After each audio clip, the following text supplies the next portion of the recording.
Assalamualaikum warahmatullahi wabarakatuh. Kami dari kelompok 7 yang beranggotakan saya sendiri Muhammad Akbar dan rekan-rekan saya Trisna Febrina dan Julianti Tarihoran. Kami akan menjelaskan hasil makalah ilmiah yang kami kerjakan dengan judul Pembelajaran Daring yang Meningkatkan Stres Belajar dan Penurunan Imun Tubuh Peserta Didik. Baiklah, saya akan menjelaskan pembelajaran daring.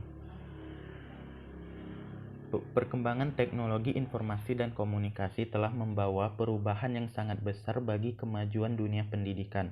Seiring dengan perkembangan tersebut, metode pembelajaran juga banyak mengalami perkembangan, baik metode pembelajaran secara personal, media pembelajaran, ataupun proses pembelajaran. Bentuk dari perkembangan teknologi informasi yang diterapkan di dunia pendidikan adalah e-learning. Pembelajaran berbasis internet atau e-learning merupakan sebuah inovasi yang mempunyai kontribusi sangat besar terhadap perubahan proses pembelajaran, di mana proses belajar tidak lagi hanya mendengarkan uraian materi dari dosen, tetapi mahasiswa juga melakukan aktivitas lain seperti mengamati, melakukan dan mendemonstrasikan, dan lain-lain.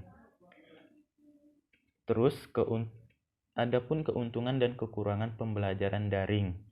Beberapa keuntungan e-learning antara lain: 1. Mengurangi biaya.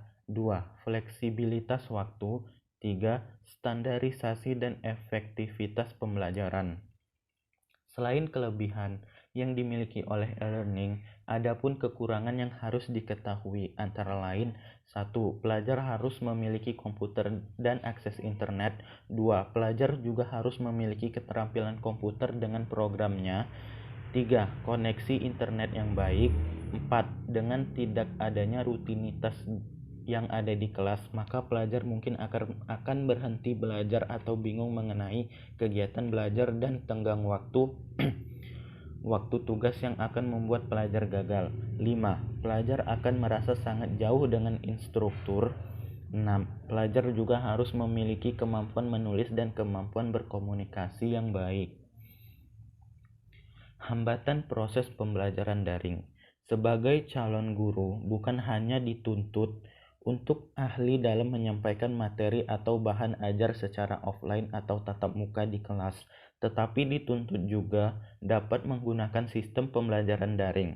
Beberapa hambatan tentu akan ditemukan dalam proses pembelajaran daring, sehingga mahasiswa pun pada umumnya harus mencari sendiri solusi akan hambatan yang dihadapi. Berbagai hambatan yang ditemukan selama dalam proses pembelajaran daring dapat berpengaruh terhadap kondisi psikis mahasiswa, sehingga diperlukan adanya solusi atas berbagai hambatan tersebut. Misalnya, kemampuan dalam pengelolaan stres belajar yang dihadapi. Kondisi ini akan menyebabkan penurunan imun tubuh pada peserta didik. Hal ini menjadi hal yang menarik dikaji, mengingat sistem pembelajaran daring ini pertama kali dilakukan oleh seluruh mahasiswa secara serempak. Assalamualaikum warahmatullahi wabarakatuh. Baik, saya akan menjelaskan tentang sistem imun. Sistem imun atau sistem kekebalan tubuh adalah kemampuan untuk melawan infeksi. Yang kedua, ada peranan vitamin yang terdapat dalam sistem imun. Peranan vitamin tersebut adalah peranan vitamin A, vitamin E, vitamin C, peranan selenium, peranan zinc, dan peranan zat besi. Penyebab penurunan imun dalam tubuh manusia yaitu yang pertama, kontaminasi udara, yang kedua, duduk sepanjang hari, yang ketiga, salah pilih produk kecantikan, yang keempat, terlalu banyak makan junk food, yang kelima, kurangnya tidur, yang keenam, terlalu banyak makanan protein, yang ketujuh, menyendiri, dan yang kedelapan, kecanduan kafein. Dampak negatif belajar online selama pandemi COVID-19. Selama masa pandemi COVID-19, kita sama-sama mengetahui bahwa COVID-19 ini adalah penyakit yang sangat cepat menular. Maka dari itu pemerintah mengimbaukan kepada masyarakat untuk berdiam diri di rumah sementara waktu dan selalu menjaga kesehatan, dan tidak lupa pula untuk selalu mencuci tangan dan menghindari tempat-tempat yang ramai. Tetapi dalam dunia pendidikan, Menteri Pendidikan tetap mengharuskan menjalankan bahwa sistem belajar mengajar harus tetap dijalankan dalam sistem online atau biasa disebut dengan belajar online. Dalam menjalankan sistem belajar online ini juga ada sisi buruknya, di mana para mahasiswa atau siswa-siswi belajar harus menggunakan handphone Android atau sama dengan harus menggunakan atau mempunyai handphone Android, dan tidak lupa pula harus selalu mempunyai paket. Sisi buruk dari belajar daring ini adalah di mana kita selalu menatap handphone atau laptop dan kita selalu duduk berjam-jam, dan itu dapat menurunkan imun peserta didik. Dan hal ini juga dapat berdampak timbulnya gejala COVID-19 karena penyebab orang-orang yang terkena gejala COVID-19 adalah salah satunya imun tubuh yang lemah atau menurun. Cara pencegahan atau solusi agar tubuh tetap sehat: yang pertama, cukup tidur. Yang kedua, konsumsi makanan yang sehat. Yang ketiga, konsumsi multivitamin. Yang keempat, olahraga di rumah. Yang kelima, kendalikan stres. Yang keenam, berhenti merokok. Yang ketujuh, alokasikan waktu untuk berjemur di bawah sinar matahari. Dan yang kedelapan, jauhi lemak yang jahat. Baik, itu saja yang dapat saya jelaskan. Terima kasih. Baiklah, saya akan menjelaskan sebab dan akibat terjadinya stres belajar, yaitu pengertian stres merupakan suatu tekanan yang disebabkan oleh interaksi antara individu dengan lingkungan, menimbulkan persepsi jarak antara tuntunan berasal dari situasi yang bersumber pada sistem biologis, psikologi dan sosial individu tersebut, atau Sarafino 2006 atau Angola dan Ongori 2009 juga mengidentifikasikan stres sebagai persepsi dari kesenjangan antara tuntunan lingkungan dan kemampuan individu untuk memenuhinya. Menurut Santrok 2003, stres merupakan suatu respon individu terhadap keadaan atau kejadian yang memicu stres atau stresor yang mengancam dan mengganggu kemampuan seseorang untuk menanganinya. Pengertian stres akademik. Stres akademik adalah stres yang muncul karena adanya tekanan-tekanan untuk menunjukkan prestasi dan keunggulan dalam kondisi persaingan akademik yang semakin meningkat, sehingga mereka semakin terbebani oleh berbagai tekanan dan tuntutan, atau Alvin 2007.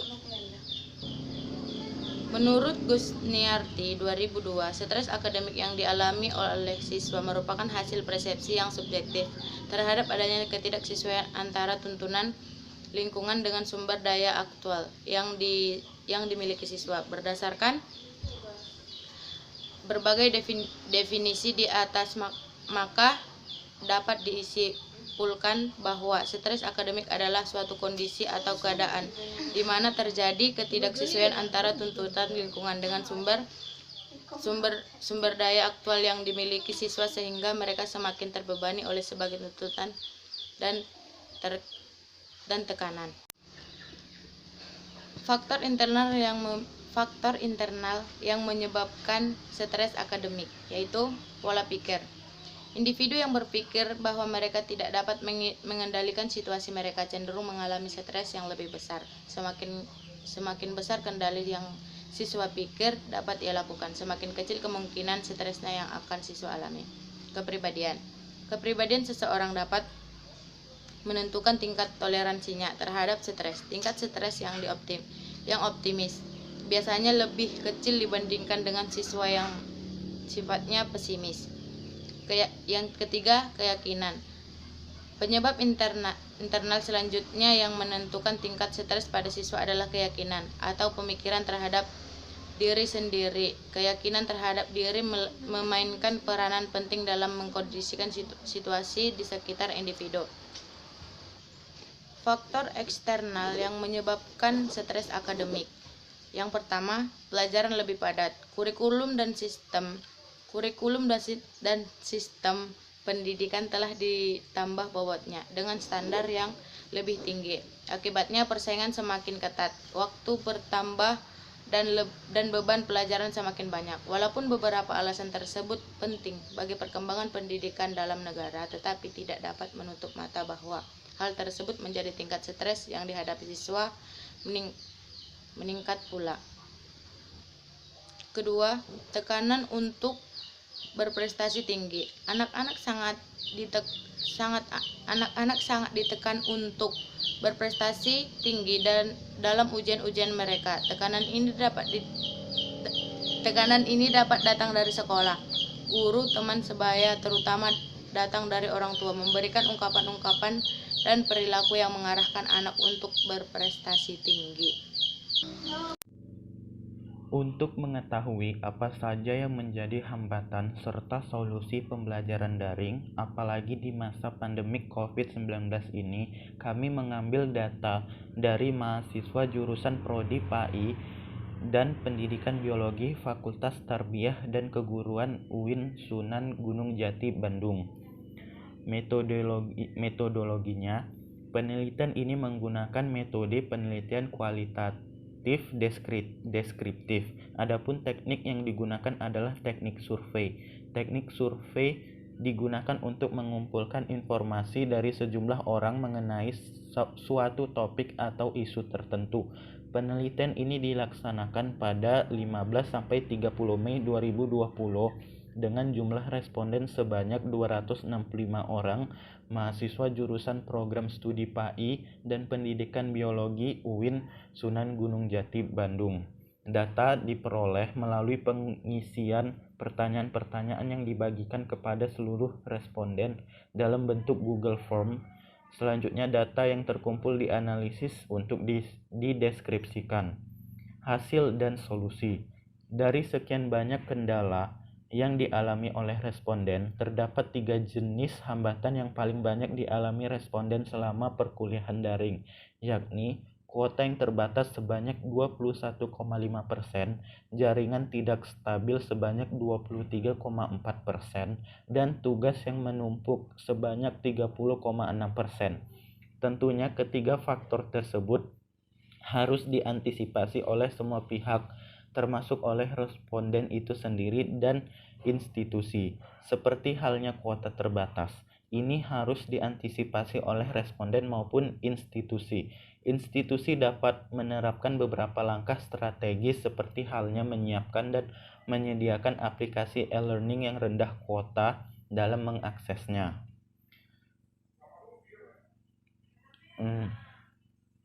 Sementara yang menjadi hambatan terbesar berdasarkan gambar di atas yang dirasakan oleh responden adalah tugas yang menumpuk. Komponen ini dirasa menjadi hambatan bagi responden karena kondisi pembelajaran dengan sistem daring yang masih belum bisa menyesuaikan dengan baik. Akan tetapi hal ini akan perlahan membaik jika pembelajaran sistem daring ini sudah terbiasa dilaksanakan dalam proses perkuliahan. Selain itu, komunikasi yang mencair yang dibangun antara dosen dengan mahasiswa penting dilakukan untuk mengurangi hambatan tersebut. Responden yang menyatakan bahwa hambatan tersebut berpengaruh terhadap kondisi psikis memiliki aktivitas lain untuk mengantisipasinya. Sebanyak 72% memiliki aktivitas lain untuk mengantisipasi akan pengaruh terhadap kondisi psikis. Beberapa aktivitas yang dilakukan oleh responden yaitu seperti menonton, berolahraga, bercengkrama dengan keluarga, komunikasi dengan teman sejawat, dan beberapa penghargaan lainnya yang dilakukan atas prestasi diri yang diraih. Jika responden dapat mengantisipasi kondisi gangguan tersebut, maka dapat mempertahankan kondisi normal dan meningkatkan minat belajar calon guru sehingga hasil belajarnya pun meningkat.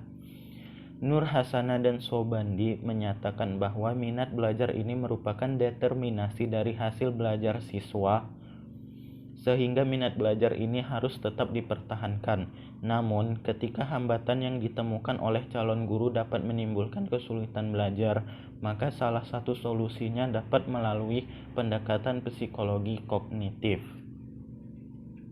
Kesimpulan, hambatan yang dialami peserta dalam pembelajaran dengan menggunakan sistem daring menjadi bahasan yang menarik, apalagi dalam masa pandemi wabah COVID-19 ini.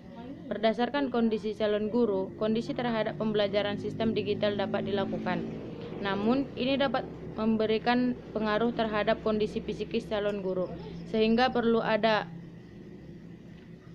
solusi lain seperti halnya melakukan beberapa aktivitas yang dapat meredakan dan menyelesaikan masalah yang ditimbulkan oleh hambatan yang muncul. Sistem pembelajaran daring ini dapat dijadikan sebagai modal awal calon guru dalam melaksanakan pembelajarannya di kemudian hari. Terima kasih. Baiklah, mungkin hanya itu saja yang dapat kami sampaikan mengenai makalah ilmiah yang kami kerjakan. Lebih dan kurang kami mohon maaf. Kepada Allah kami mohon ampun. Wassalamualaikum warahmatullahi wabarakatuh.